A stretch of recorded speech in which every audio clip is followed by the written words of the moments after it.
is Trump's big move on the reciprocal tariffs. And that's not just impacting the stock markets everywhere, but it's going to impact a lot of businesses when it comes to them doing business with the US. What are your thoughts on this grand move? Obviously, the whole world has seen this as a negative move because stock markets have responded negatively. But if the world uses this as an opportunity to say, if you're going to tax us, and at half of what we are taxing you, we'll drop tariffs to zero. Israel and Vietnam have already done that. Is it? They've dropped their tariffs on US goods to zero. If the whole world responds to zero, actually Trump will have achieved globalization. What is globalization? Please tell me. When, if you're good at manufacturing cars, you make cars. If I'm good at making clothes or televisions or watches, I'll make watches and we'll trade. Globalization lifts all economies. Protectionism is an outdated concept. Protectionism, like we have been practicing in India to try to keep our industries over here, protect the industries. Why? Today, industries are global. Companies are global. When you give protection to your own companies, you are thinking of wealth being conserved within the family or within the four boundaries or borders of your own country. That's the wrong way of thinking about wealth these days. The world has moved on into an IP-based economy. This still stems from thinking you are an asset-based economy, where land, buildings, assets are worth something. If you look at 35 of the top 50 companies in the world today, they're all based on intellectual property. Microsoft, Google, Apple, Amazon, Netflix. So this is a shock treatment. But if the world is smart and says, let's all make it zero globally, he has achieved globalization without doing anything. I think that would be the ultimate case, that if people respond in kind, and two smart countries, Vietnam and Israel, have already responded in that fashion. If the other countries let ego go away and do this, boom, the world has become one country. It's become a global system with no boundaries, just like the European Union was. Why just European Union? Extend that concept to the whole world. I think India should respond with zero tariffs on US goods. It'll be good for India, good for US. Why do you think they're not doing that? I'm sure there are think tanks sitting up there who have thought of this and probably have put a proposal out there to the decision makers. I don't think so. No? I don't think any. What do you think is the reason that they are not even thinking in that Nobody is direction? bold enough. I have done a lot of deals with Indian, bureaucracy. They're afraid to make a decision. Everybody's afraid to make a decision. Nobody wants to sign on the dotted line and sign an agreement because decision-making paralysis.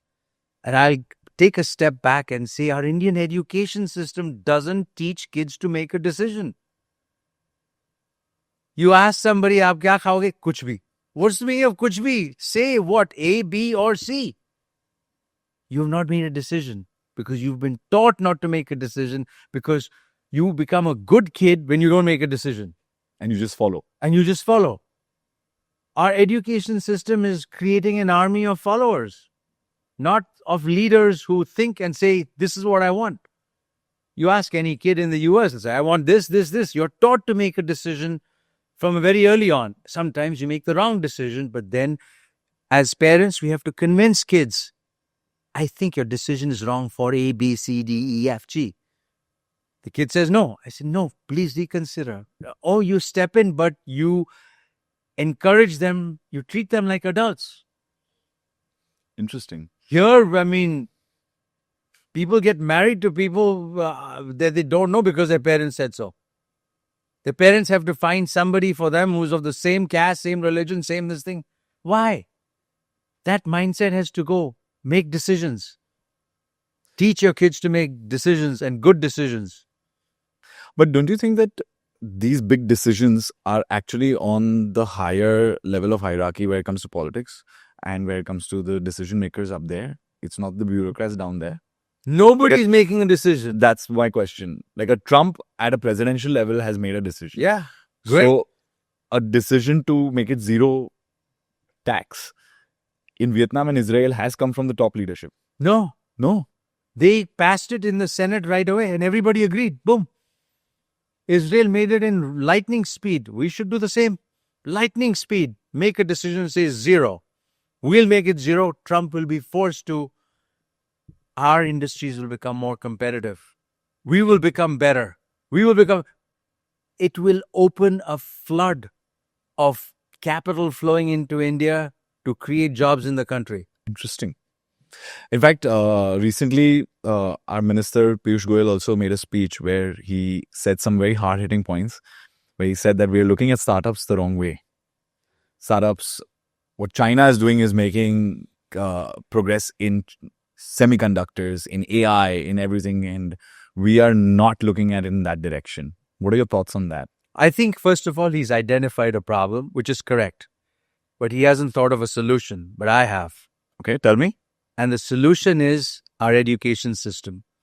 We do not teach critical thinking to kids in our system. Our education system is still rote-based, learning-based system. I went through it. You went through it. Probably half the people in this room went through it. If you go through a rote-based learning and you're never allowed to ask a question, how can you come up with a new solution? True. Your mind is occupied by just keep quiet and listen. Your goal is to just pass an exam. You don't get innovation. You don't get critical thinking when you have to just pass an exam. Where will you start thinking of solving the world's problems because you are just worried about getting the highest marks in the exam and getting a job, passing IIT, UPSC, XYZ, whatever, and getting a job. That's it. After that, you're done. You don't think any further. Where can you get a deep seek or new ways of thinking? That comes from asking questions. The first question that we have to teach kids to ask is, can I do it this way? Can I do it that way? Can I do something different? That curiosity we kill in children because the standard answer in India is no. If you tell any kid no 10 times, the 11th time the kid will not ask any question at all. Answer, I know the answer is no. So why even ask? That is what is wrong. If we change that, if Piyush Goyal and all the other ministers sit down and say, and in fact, I've even created a course on critical thinking. Yeah, I want to talk more about it. Let's stimulate people's minds, kids' minds, to start asking questions and learning, truly learning. Not memorizing to pass an exam, but learning for the sake of learning. When we do that, we will have 100 deep seeks come out of here. Only from original thinking and learning do you start to form opinions of your own. In the age of AI, how things are done in the past and learning them to the T is useless because computers will do a better job. Robotics and AI will do a better job than humans can. So what does that leave humans to? It leaves us to open our minds to imagination, to creativity, to new ways of doing old things, to questioning things. That is completely absent in Indian education.